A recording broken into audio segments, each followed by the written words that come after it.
नमस्ते, सत श्री अकाल, केम छो, आदाब।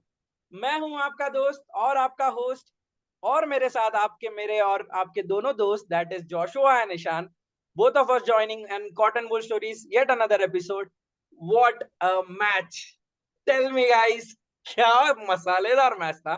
एक टाइम के लिए तो सीएसके भूल गई थी कि उनको 218 चेस करना है। They were going for the 201 from the very beginning. एक अलग ही माहौल था। आई लाइक कैसा था गेम वो। एक जब धोनी ने वो लास्ट ओवर का पहला बॉल जब छक्का मारा, तब अगर रवि शास्त्री वहां पे होता तो वो डेफिनेटली बोलता थोड़े देर के लिए वहां गोटे जरूर मुंह में थे। What do you feel, Joshua and Nishan?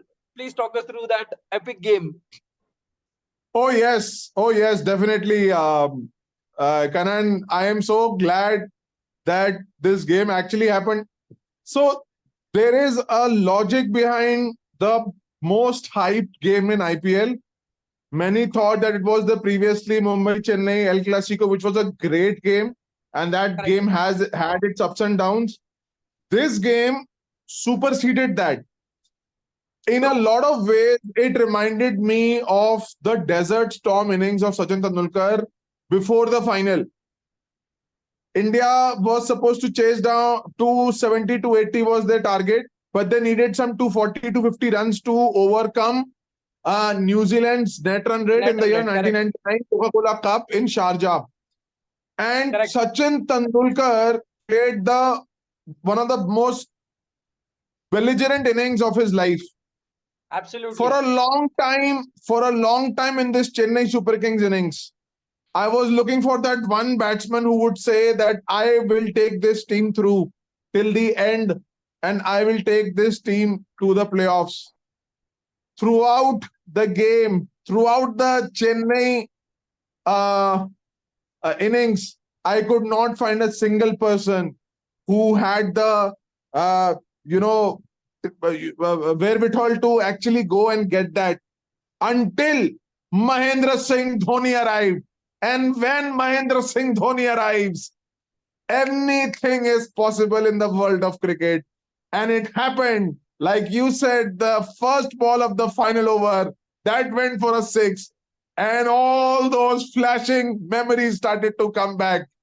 I could see that punch coming. Man. runs.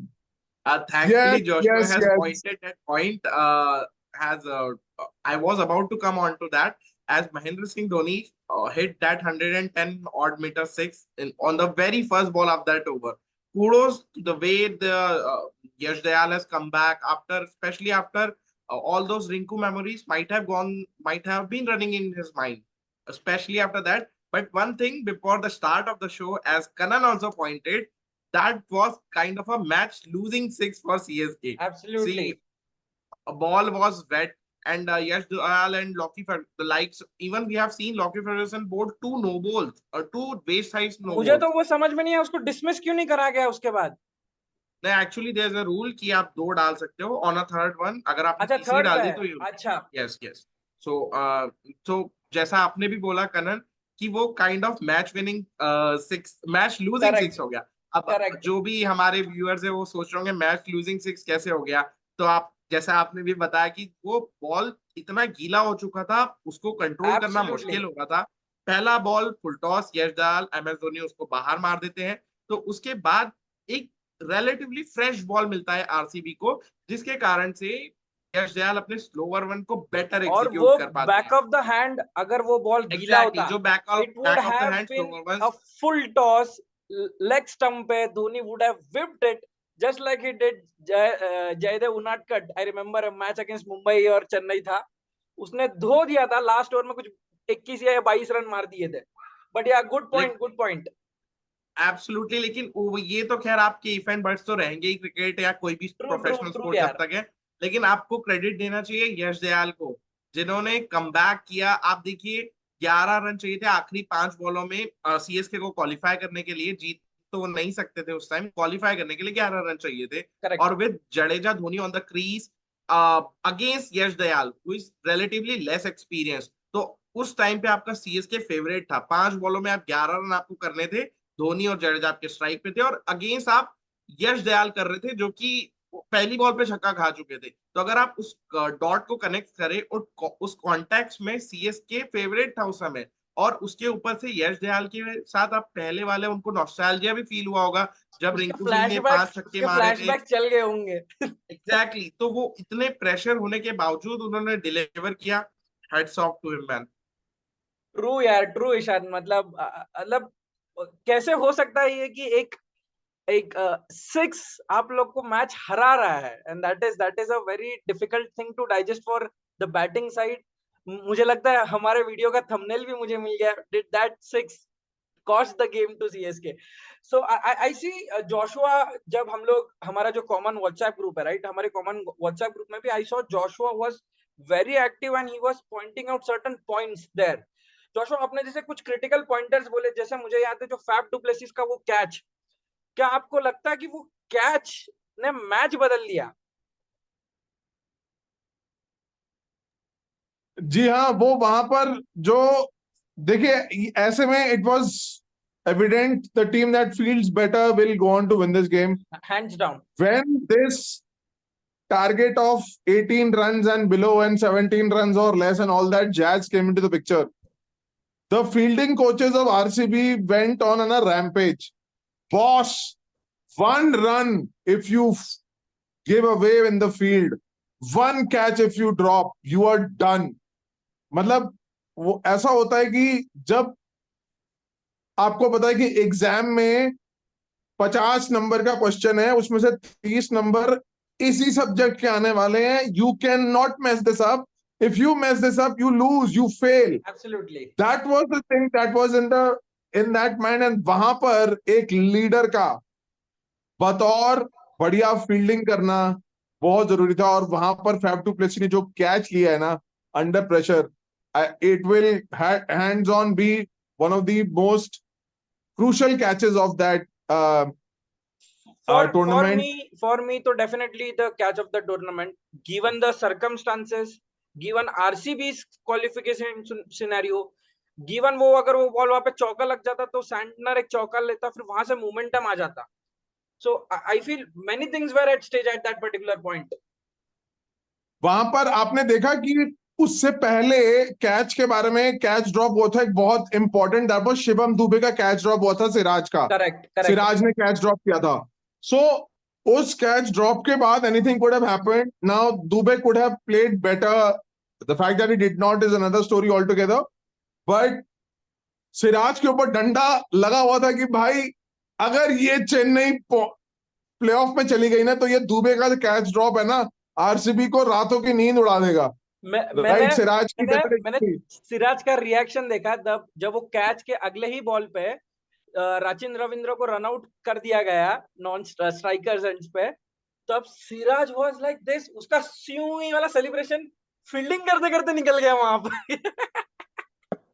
Correct. And when actually Dubey got out he was the happiest. He jumped on Cameron Green like crazy, like he's hugging the papa bear who saved his life. Like that. That was the reaction. And that is the kind of, pressure that people are actually, and that's the beauty of our game. No matter it is a foreigner, no matter, towering Cameron Green, 6'8" and Mohammad Siraj jumping on him with joy. And that is the kind of emotion that we associate with this game. But yes, fielding was a major part. RCB, hats off, they did very good ground fielding, barring 1 or 2 chances. I feel that I think it's time that the energy that Virat Kohli exudes on the field of play, it is spreading in that circle. And I'm telling you, that is one of the most, having watched Virat Kohli perform in the various teams that he has, India team or RCB, correct, if that gets infectious, the opponents, they better be wary of that, because when his teammates start performing the way he expects them to, it is danger time for other teams. Right? Because it's a 360-degree all-round effort. The fielding is high, athleticism is high, the willingness to go the extra mile is high. So वो पूरे team के ethos को बढ़ावा देता है. And that is where I think entering into the playoffs, I think RCB has the best momentum across all the 4 teams. True. Joshua आपने बहुत ही अच्छा पॉइंट रेज किया. I was about to come on that कि विराट कोहली का जो ये infection है, be it fielding, be it batting, be it aggression, be it off the ground या be it off the off field कह लीजिए, जिस प्रकार से वो इंस्पायर करते हैं अपनी टीम को, वो तो देखने लायक है ही. और इसी के कारण ये आरसीबी का जो ये ड्रीम टर्न अराउंड हुआ है. मैंने एक स्टैट पढ़ रहा था, अगर मैं आप दोनों के साथ शेयर कर सकूं तो आरसीबी पूरे आईपीएल इतिहास में ऐसी पहली टीम है जिन्होंने अपने 7 में से सिर्फ पहला एक मैच जीता और उसके बावजूद कम प्लेऑफ्स में जगह बना दी.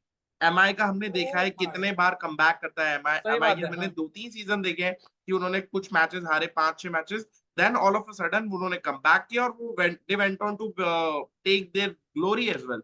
तो आरसीबी ने भी ऑलमोस्ट वही, RCB did MI thing I should say, लेकिन ये एक उन्होंने एक और रिकॉर्ड बना दिया साथ ही इसी के साथ कि 7 मैचों में सिर्फ एक मैच जीते थे, वो 6 मैच हारे थे, उसके बावजूद क्वालिफाई किया, जो कि फर्स्ट हाफ में सबसे कम जीत का रिकॉर्ड है. तो kudos to them, kudos to their management. और एक और मैं विराट कोहली के लिए पॉइंट मेंशन करना चाहूंगा. कई लोगों ने उनको T20 वर्ल्ड कप में उनकी जगह को लेकर सवाल उठाए थे कि is not the biggest hitter, T20 has changed, T20 has been glorified, we don't have that kind of player, we have that traditional players, और दुनिया भर की बातें कर दी थी उनके लिए. अब आप देखिए most sixes in this IPL की टैली में नंबर 1 है Virat Kohli with 37 sixes, ahead of आपके Abhishek Sharma, ahead of Travis Head. मैं उन्हीं पे आ रहा था. आप देखिए कि जितनी ग्लोरीफाई आपने किया सनराइजर्स हैदराबाद के जो ओपनर्स है, कि इतना धूम धड़ाका किया उन्होंने, और कोहली जो कि ट्रेडिशनल क्रिकेट पे ज्यादा बिलीव करते हैं, उसके बावजूद उनके 37 सिक्सेस है, उनके पास ऑरेंज कैप है, उनका स्ट्राइक रेट अराउंड 150 का है. I guess Virat Kohli likes his omelette sunny side up. So yes, that's about the brilliant game. I feel though CSK weren't able to finish that game, we probably were able to finish the first topic of our day on a good and a sunny side up story, with Virat Kohli obviously taking it down to the bottom and rubbishing all the strike rate story of the window. अभी हमारे top 4 team बन गए, KKR, Rajasthan Royals, Sunrisers Hyderabad, and the last entrant, and that is the buzzing team, the most vibrant team, I would say, as Joshua and Ishan both mentioned. एकदम लावा की तरह उबलती हुई RCB. दो it is not confirmed कि कौन किसको खेलेगा अब तक, probably we will get to know by tomorrow, but more to say कि ये 4 टीम अब एक दूसरे में भिड़ेगी. मेरे लिए स्पेसिफिकली अगर मैं बात करूं तो KKR वर्सेस नाउ, पहले अगर मैं बात करूं आज के मैच के पहले, तो it would have been KKR versus SRH, a match to be hold, और like as a cricket fan देखने लायक मैच मैं कहूंगा. होता शायद फाइनल्स अगर वो होता तो, बट नाउ दैट ऐसा माहौल हुआ है एंड विद द गर्मा गर्मी ऑफ गौतम गंभीर, Virat Kohli, I would definitely want a KKR versus an RCB final. And if that happens, and then one step more, and then just in case RCB wins, just in case, and then BCCI elects Gautam Gambhir as the head coach of India, वो होगा देखने जैसा scenario. But yeah, I'm just going too ahead of myself. But yeah, for now, the top 4 teams, KKR, SRH, Rajasthan Royals and RCB. Ishan, क्या लगता है आपको कि इन चारों में से आपके अकॉर्डिंग टॉप 2 टीम्स कौन सी है और आपके लिए कौन विनर रहेगी? On paper also we can talk, and what do you think on paper के अलावा आपका गट फील क्या कहता है? कनन, मेरे गट फील, मुझे याद है आईपीएल शुरू होने से पहले आपने हम सबकी 4 प्रेडिक्शन मांगी थी, तो उसमें से जो मैंने 4 प्रेडिक्ट की थी, जो 2 टीम्स जिनसे मुझे सबसे ज्यादा उम्मीद थी वो दोनों क्वालिफाई नहीं किए, मुंबई इंडियंस और चेन्नई सुपर किंग्स. और जो 2 टीम्स का जिनका मुझे लग रहा था डाइसी, उसमें से डाइसी वाले में देखिए आप, आरसीबी ने मोमेंटम लेके क्वालिफाई किया और केकेआर ने नंबर 1 की पोजीशन पे क्वालिफाई किया. Even though if they lose tomorrow they will stay on number 1 KKR, and RCB will on number 4. तो ये मतलब एनीथिंग कैन हैपन, ये वैसी वाली चीज है। और लेकिन एक चीज मैं आरसीबी को लेकर पॉइंट आउट करना चाहूंगा कनन, फिर से मैं इस पॉइंट पे आ रहा हूँ। देखो, आपको कोई भी बड़ा टूर्नामेंट जीतना है, कोई भी बड़े स्पोर्ट का, तो apart from playing good sport, good cricket, you need little bit, in fact more of a luck these days. तो करेक्ट। जो हर बार आरसीबी के साथ नहीं होता है अमूमन सीजन्स में, to be fair on that, नहीं होता उनके साथ। वो ऐसी सिचुएशन से मैच हार जाते हैं जहां से आप सोच भी नहीं सकते। मुझे तो आज इवन भी लगा था कि बारिश होगा और वो लोग एलिमिनेट हो जाएंगे। हाँ जी, तो लेकिन आज देखिए आप, उनके साथ बारिश, रेन गॉड्स सही टाइम पे चले गए, उनका एब्सोल्युटली बराबर, उनका जो परफेक्ट सिनेरियो चाहिए। 80% चांस था ऑफ रेन, रेन प्रेडिक्टेड था 80% बिफोर द गेम। एग्जैक्टली। और आप देखिए ब्रेन ने खलल डाला भी, लेकिन वो साफ हो गए। तो और मैं अभी जैसे एक पॉइंट्स टेबल देख रहा था करण, तो मैंने एक चीज फिगर आउट की। आरसीबी, सीएसके, डीसी, एलएसजी, ये चारों टीम ने 14 पॉइंट्स में फिनिश किया है, करेक्ट। From 4 to 8 team. तो आप देखिए नेट रन रेट से सिर्फ आरसीबी गया है।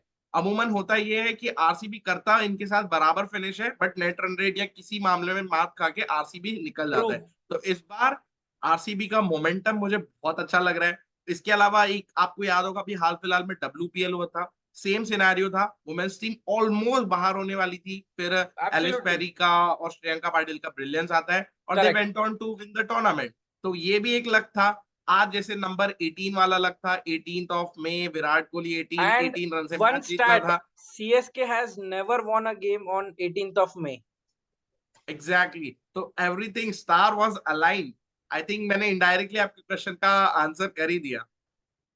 आपने भले ही एकदम कपिल देव वाले तरीके से इस जवाब का आंसर देते हुए हम हाँ जी, समझ मैं गए आप आपको वो किस। भी बोल के दिखा रहा हूँ। हाँ। लग तो नहीं रहा है आरसीबी इस बार अच्छा करेगी, लेकिन मुझे लगता है आरसीबी चैंपियन जरूर बनेगा। the Haryana Hurricane in Ishan Lalwani shoes doing good. चलो, ईशान ने तो जिंक्स नहीं करने की कोशिश की है काफी, एक अपने मुंह से एक फाइनल विजेता नहीं कहा, जबकि मैं हमेशा कहता हूं कि Ishan is an RCB supporter. Ishan इस चीज को हमेशा डिनाई करते हैं। He always says he is not an RCB supporter, but I will back that man, fact. This is coming from a neutral fan, I क्योंकि I will मैं never I will never buy that नहीं, statement. बिल्कुल नहीं, बिल्कुल नहीं। I मैंने will कई बार पहले भी बोला है, I do watch IPL only for the sake of entertainment, nothing else. मैं कोई टीम को फॉलो नहीं करता हूँ, जस्ट बिकॉज आरसीबी ने मोमेंटम गेन किया है, और क्योंकि विराट कोहली के पास ट्रॉफी नहीं है, इतने बड़े लेजेंड है आईपीएल में। हर हर हर दूसरे सीजन आई थिंक वो ऑरेंज कैप के खिताब होड़ में रहते ही 500 है। प्लस तो सीजन मैं, हर। इतना बड़ा खिलाड़ी अगर ऐसे चला जाएगा, बस मैं उस फैक्ट को लेकर आरसीबी को बैक कर रहा हूँ। I am not their fan. चलो, ईशान ने तो काफी डिप्लोमेटिक आंसर दिया। डिप्लोमेसी से बढ़ते हैं स्ट्रेट फॉरवर्डनेस की ओर, एंड द स्ट्रेट फॉरवर्ड हाथ ऊपर करते हुए हमारे जोशुआ। क्या लगता है Joshua, same question to you, top 4 teams में से टॉप 2 कौन लग रही है, एंड आपके गट फील क्या कहता है कि कौन जीतेगा? Very straight answer. मेरा गट फील कहता है कि Kolkata Knight Riders are going to win this IPL. I am telling this right now. Kolkata Knight Riders are going to win this IPL. मैं हृदय से चाहता हूं कि रॉयल चैलेंजर्स बैंगलोर ये आईपीएल जीते। ऐसा होना मुश्किल होगा, राइट? मुझे जिस प्रकार का मोमेंटम टिल प्लेऑफ जा रहा है, in terms of the last 7 games, only team that can challenge Kolkata right now is RCB, and that's very clear, crystal clear in front of everybody's face in terms of the make a form udhalo. Only consistent team has been Kolkata, and second has been RCB. What I feel is there's one team that can actually have a X factor kind of this thing, and that is obviously Sunrisers Hyderabad. अब ये जब मैं कह रहा हूं, आप सोच रहे होगे कि यार कैसे आप आरआर को आप डिस्काउंट कर सकते हो, जो कि इतनी आरआर को मैं कंसिस्टेंट रही है। अभी भी बैक करूंगा, बट कंटिन्यू। और and I am telling you why RR can still actually be, RR can still actually come back. The fact that they have lost their last 4 games, and for all we know, they may lose 5th one also tomorrow. But still, I think RR has it in them to go all the way. but their form is not with them. I think केवल एक दो knock off यशस्वी जायसवाल से नहीं होएगा. With Josh Butler gone, RR has to step up. Jaiswal has to step up in that frame, and I think what RR, I feel they are in the lowest pecking order when it comes to the momentum going into the playoffs. It's just form-based things I'm saying. I would love to have a KKR versus RCB final like Ishan said, and I'm supporting RCB. I'm rooting for RCB in that game, but I feel Kolkata is going to win that. When it comes to the coach of Indian cricket team, I'm not sure. Somebody said, यार Andy flower को coach नहीं बना सकते क्या, ऐसी team से ऐसे लेकर आए हो. But that was मोटा me. मोटी that was me in the that was you, which is great, and I'm glad somebody said that. Joshua आपने इनडायरेक्टली ये भी बोल दिया कि इस बार भी आरसीबी दिल और गुर्दे ही जीत रहा है. देखिए, मैं तहे दिल से चाहता हूं कि आरसीबी जीते. This can be a watermark year for RCB, for Virat Kohli. The kind of support, the kind of what the franchisee is going through after what the women did. The men just have to take it to the next step. It's just that, right? When it comes to the Indian coach, and I'll just say, take 1 minute here. When it comes to Indian coach, I feel that the BCCI will try and go for a Indian coach rather than a foreign coach. That's what my personal belief is. There are many factors when it comes to foreign coaches, and I don't want to get into specifics of that. Money, gag, and everything. But I think India will do well if they have a mature Indian coach who can take tough calls. For me, the favorite right now is Gautam Gambhir, and we'll have obviously a separate session, separate video discussing. Plus one man. Yeah, so that's what my feeling is. The top two teams are Kolkata, who are winning this championship, and the second team is RCB. But don't count out, Head and Sharma, and that is Abhishek Sharma. Right. I don't think there are any other Sharmas lying in now. KL Rahul said that he will be rooting for Sharma ji ka beta. Yes, his father-in-law. We are assuming that is Rohit Sharma. Yeah. Absolutely. Like well constructed message, I would say, very clear with his thoughts. Joshua, unlike Ishan, who was very diplomatic, for our audience and our audience and our viewers, आप लोगों को अगर India का next head coach कौन होगा, उस पे एक स्पेशल एपिसोड चाहिए between the three of us, discussing and brainstorming. Please comment below yes. हम लोग उस पे एक स्पेशल एपिसोड बनाएंगे आप लोगों के लिए, जस्ट फॉर यू गाइस. एक टीजर उसका दे देते हैं कनन कि जोशुआ और ईशान यानी कि हम दोनों के सिमिलर थॉट्स है. वी बोथ वांट गौतम गंभीर टू लीड इंडिया, क्योंकि देखो केकेआर भी उन्होंने केकेआर को 2 खिताब जिताए. उनका इंडिया के लिए जब भी उन्होंने कैप्टनसी की, एक तगड़ा रिकॉर्ड है. बहुत ही लिमिटेड टाइम की, बहुत उन्हें लिमिटेड मौके मिले. आई थिंक वो one of the best captain होते इंडिया के, अगर उस टाइम शायद हमारे पास एमएस धोनी नहीं होते तो. और दूसरा आप देखिए कि केकेआर जो कि पीछे लगा हुआ था इतने 2-3 सीजन से, ऑल ऑफ अ सडन गंभीर आए और एवरीथिंग स्टार्टेड वर्किंग. तो कुछ तो है उस बंदे में, कुछ और गंभीर फैक्टर तो है. एक इम्पोर्टेंट चीज ईशान, ये बंदा है असली इंडिया का clutch man player. 2007 world cup, 2011 world cup, दोनों इनिंग्स में पूरी इंडिया डाउन एंड आउट थी. गौतम गंभीर stood up, stand is Indian Jersey. और कनन आपको इनके में 2 अंडररेटेड कंट्रीब्यूशन बताता हूँ इंडिया में, जो आई थिंक बहुत कम लोग याद करते हैं. एक बार जब नेपियर टेस्ट फंस गया था, इंडिया ने 2008-9 की सीरीज थी, पूरे इतिहास में इंडिया ने न्यूजीलैंड को सिर्फ एक ही बार टेस्ट सीरीज में उनके घर जाके हराया है. तो अगर गंभीर और लक्ष्मण वो टेस्ट मैच, स्पेशली गंभीर जो ऑलमोस्ट 2 दिन खेल गए थे वो टेस्ट मैच, टेस्ट मैच नहीं बचाते तो इंडिया वो सीरीज. आई आल्सो रिमेंबर उसने वो पूरे सीरीज में कंसेक्यूटिव कुछ 50 या लगातार 200-300 का कुछ रिकॉर्ड था. और नेक्स्ट तो संगकारा, और उसके जस्ट पहले हुई थी सीबी सीरीज जो 2008 वाली इंडिया ऑस्ट्रेलिया श्रीलंका में भी गौतम गंभीर का बहुत ही एक वो कह लीजिए कि एकदम अंडररेटेड योगदान रहा है. करेक्ट. तो ये वो न्यूजीलैंड टूर की वो न्यूजीलैंड टूर की याद में दिलाओ, मैं कमेंट्री कर रहा था उस जमाने में, और सुबह 2:30 बजे उठ के ऑफिस में पहुंचना, 2:30 बजे उठ के कमेंट्री करना, और लंच जब वहां होता था फिर हम ब्रश करते थे। मेरे को मत याद था। और गौतम गंभीर ने जो बैंड बजाया था न्यूजीलैंड का, और उससे ज्यादा हमारा बैंड बजाया था, क्योंकि he was at his defensive best. He dead batted the kiwi, something that very few Indians did in the past, right? So and hats off and to him. I Yeah, feel he carries the Indian logo on his chest sleeves in the actual manner. He will give tough fight to Shahid Afridi, Umar Gul, the likes of Shoaib Akhtar. मुंह पे गाली देगा. He will ensure that India is the only team dominating, and that is the fact that I want him to be the next Indian head coach. यानी कि हम तीनों के thoughts same है, but just for our audience. Kanan Kanan not only India, वो अपने players के लिए भिड़ जाते हैं। आपने देखा होगा जब वो एलएसजी के मेंटोर नवीन थे, उल्लाह के लिए भिड़ नवीन गए थे. उल्लाह के लिए वो विराट कोहली से भिड़ एग्जैक्टली, गए थे। एग्जैक्टली. जबकि उनका कोई पर्सनल ऐसे कुछ कोई कोई था नहीं एंड विराट के उस टाइम पे। He said that post match कि अगर कोई मेरे प्लेयर पे हाथ उठाया है, इसका मतलब मेरे फैमिली पे किसी ने हाथ उठाया, and I will not hear anything against my family. So that is the kind of player that we need as an head coach.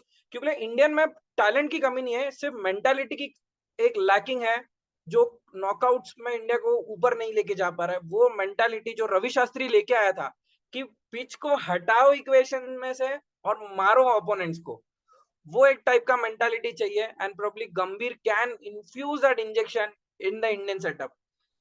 So yes, moving on from this topic, the last topic of this particular episode, an interesting episode, is what I want to touch upon with my experts Ishan and Joshua.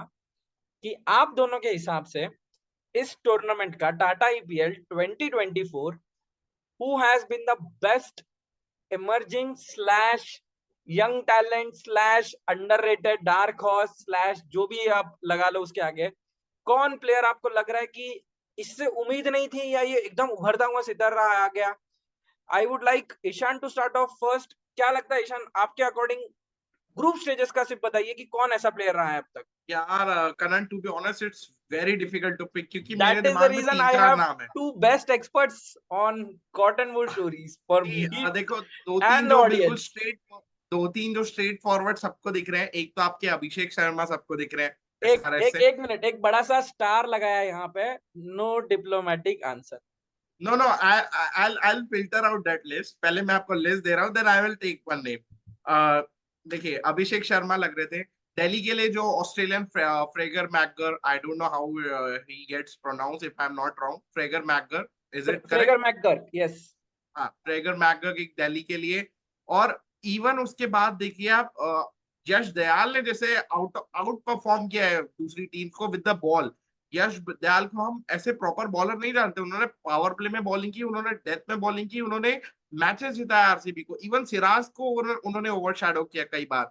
RCB की इस bowling lineup को उन्होंने उठा के रखा एक तरीके से। तो yes, he is also in my contention. और इसके अलावा अगर मैं जाऊं, who else? Tilak Verma, can we count him? No, Tilak But Verma is already an बहुत established time हो गया। player. I feel either of Ashutosh or Shashank probably you might be wanting to look at. Exactly. Thank you for reminding me. Ashutosh and Shashank, two guys Punjab has given us. तो उन पंजाब का ये भाई हर बार होता है, वो हमें भले ही वो रिजल्ट नहीं देता, लेकिन वो हमें लड़के अच्छे पकड़ा देता है। भले वो वन एक हिट या दो। वंडर हो। I remember Paul Valthaty, one hit wonder मचा दिया। इवन एक उनके लिए left arm spinner Harpreet Brar उनके लिए अनसंग हीरो रहे हैं। वो तो क्या अभी भी स्पेल है, डालते बढ़िया हैं वो प्लेयर, 4 ओवर। एब्सोल्युटली। तो मतलब भले वो कुछ करे ना करे, इंडिया को फ्यूचर के लिए 3-4 ऐसे प्लेयर दे देते हैं जो हम सोच सकते हैं। तो इन सबको अगर मैं देखूं तो I'll go with Delhi's Fraser McGurk. Good choice, good choice. क्योंकि देखो, आप वो इंडिया में खेलते नहीं है, ऑस्ट्रेलियन है, सब कॉन्टिनेंट के पिचेस पे आके खेल रहे हैं, डेब्यू आईपीएल खेल रहे हैं against the likes of Bumrah and all. उनको भी वो रन्स कर रहे हैं 250 की स्ट्राइक रेट पे। और ऐसा नहीं कि उन्होंने एक दो तुक्के में रैम्प वगैरह करके, उन्होंने प्रॉपर क्रिकेटिंग शॉट्स करके भी रन किए। तो I think he can be a big horse for Australia going forward. So true yes, true. he is my one of the player to watch out. चलो, ईशान ने सीधे तरीके से जवाब दिया, ना कि जलेबी की तरह। तो मुड़ते हैं उसके बाद जोशुआ की ओर। Joshua, what do you think? Same question to you. Best youngster slash young talent slash dark horse, underrated, जो भी आप लगा लो, क्या है आपके लिए बेस्ट? देखिए, मैं इसको थोड़ा परफॉर्मेंस से वो करूंगा, मैच करूंगा। I will go with Riyan Parag. I will go with a tried and tested choice. इसके मेरे पास फिल्टर्स जो हैं, this player should have never played for India before, this player can have could have played IPL before, but जो मेरा filter system है इसमें it has to be uncapped player. My first player is definitely Riyan Parag. I'm not surprised that Sai Sudarshan did have a 500 plus run tour season for that matter. But I will still pick Riyan Parag because of the fact that he showed the mettle to take on any kind of bowling. Riyan Parag एक ऐसा खिलाड़ी निकल रहा है, even more than Abhishek Sharma, की किसी भी प्रकार की गेंदबाजी आ रही है, किसी भी समय गेंदबाजी हो रही है, वो खिलाड़ी मार रहा है, वो खिलाड़ी परफॉर्म कर रहा है बिना किसी aberrations ke. And I feel Riyan Parag for me is the biggest surprise, is the biggest plus point of this tournament in terms of the talent that you unearth. So Riyan Parag is one. And next I will go with one of the names that our Ishan had said, and that is Jake Fraser-McGurk. He's like a breath of fresh air. Yes, he's not a finished product, and I will say far from finished product, but because he's an Australian, he will develop his game. There are experts in the Australian. उसी चीज का डर है Joshua, जो ये Australian mentality है, डरने का नहीं किसी के बाप से, जो दिल्ली वाला मेंटालिटी इन लोगों का है, अगर वो मेंटालिटी उसको और मैच्योर बनाती है और खतरनाक हो जाता है, ये player would be the most dangerous T20 batter to ever. And my early predictions, he will score a T20 double 100 for sure one day. हो सकता है, ये बिल्कुल हो सकता है, क्योंकि आप क्रोनोलॉजी समझिए, and I am saying that because we have had examples in the past. You've had examples of an unheralded Australian who did something in international cricket and then came into IPL, someone called David Warner, and उसके बाद जीवन बदल गया उसका, right? And David Warner became a legend of all in Australian cricket in all formats of the game, right? He obviously powered test match cricket in terms of top of the order. We had examples of Sean Marsh, who did not do that well in international cricket, but indeed was a consistent performer in IPL for multiple seasons, right? In the first decade of IPL. So we've had examples. Why what you're saying in terms of the potential of this guy is so true is because he's in an Australian setup. Australian setup is very cutthroat, and it's a meritorious structure. That means if you learn from his game, if you learn from your game, if you keep on improving, you will thrive, right? True. And that's where उसने अभी एक यहाँ पर कदम उठाया है, IPL में धूम मचाई है। ऑस्ट्रेलिया वो वापस जाकर सीखेगा, घरेलू मैदान में अच्छा करेगा, जो ए टूर्स होते हैं ऑस्ट्रेलिया में उनमें अच्छा करेगा, बाकी आईपीएल के संस्करण में अच्छा करेगा। He has a very good future, but उसको अब नेक्स्ट लेवल पे जाना पड़ेगा। That's where a good player becomes a great player when he starts learning when the time is near.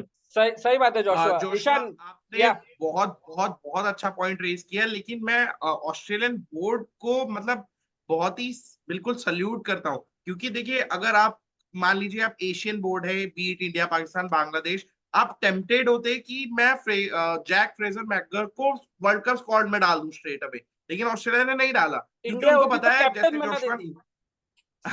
Joshua ने भी बोला, हम एक्चुअली जो फैंस है कुछ वही हूट करते रहे, भाई इतना बड़ा प्लेयर आपने डाला नहीं, इतना अच्छा टैलेंट, लेकिन ऑस्ट्रेलियन बोर्ड भली भांति जानता है कि वो अभी वेल कुक्ड नहीं है, he is far from finished, as Joshua also said. तो बिल्कुल ये एक पॉइंट मैं मेंशन कर रहा हूँ, क्योंकि उनको अभी वो अपना ग्रूमिंग पीरियड में, और ऑस्ट्रेलियन बोर्ड उनको प्रॉपर ग्रूम करके ही इंटरनेशनल टीम में लाना चाहता है, जो गलती इंडिया ने एक बार यशस्वी जायसवाल के साथ की थी। बहुत उनको आईपीएल के दम पे इनिशियली खिलाया था उन्होंने, तो और उसके कारण हुआ ये यशस्वी का कॉन्फिडेंस डाउन हुआ, आईपीएल में उन्होंने अच्छा नहीं किया वापस आकर, और फिर यशस्वी जायसवाल ने अपने आप को री इन्वेंट किया। तो ये जो ट्रांजिशन होता है ये स्मूथ होना चाहिए, जो कि ऑस्ट्रेलियन बोर्ड ने hats off true to true. Them. मेरे मेरे दोनों अनमोल द प्रेम के रतन द एक्सपर्ट्स ने एकदम सीधा आंसर दिया। तो किसी को तो एटलीस्ट वो ट्रेडिशन जलेबी वाला कंटिन्यू करना पड़ेगा, और वो ट्रेडिशन मैं कंटिन्यू करूंगा, क्योंकि एक डिप्लोमेटिक आंसर मैं देना चाहूंगा। For me yes, Fraser McGurk is there, but the other two players for me is Harshit Rana and Nitish Kumar Reddy. Two youngsters, two youngsters who held their nerves in pressure situations. Nitish Kumar Reddy में वो एक game दिखाई दे रहा है, batting allrounder who can बोल 135 140 odds. हर्षित राणा सिर्फ flying kisses के अलावा बाकी सब बहुत बढ़िया है बंदे का, सिर्फ उसको कंट्रोल कर ले, बाकी मुझे लगता है he is a red ball player. उसको रेड बॉल में इंडियन टीम में लेना चाहिए, and he will do wonders on in SENA countries. that's my 2 cents on this topic of youngster wala topic. Best finds of this year's IPL for me. Last question before we wrap this episode up. I would like to bring out a surprise to my experts. Do you guys feel it is time for the number 7, that is Mahendra Singh Dhoni?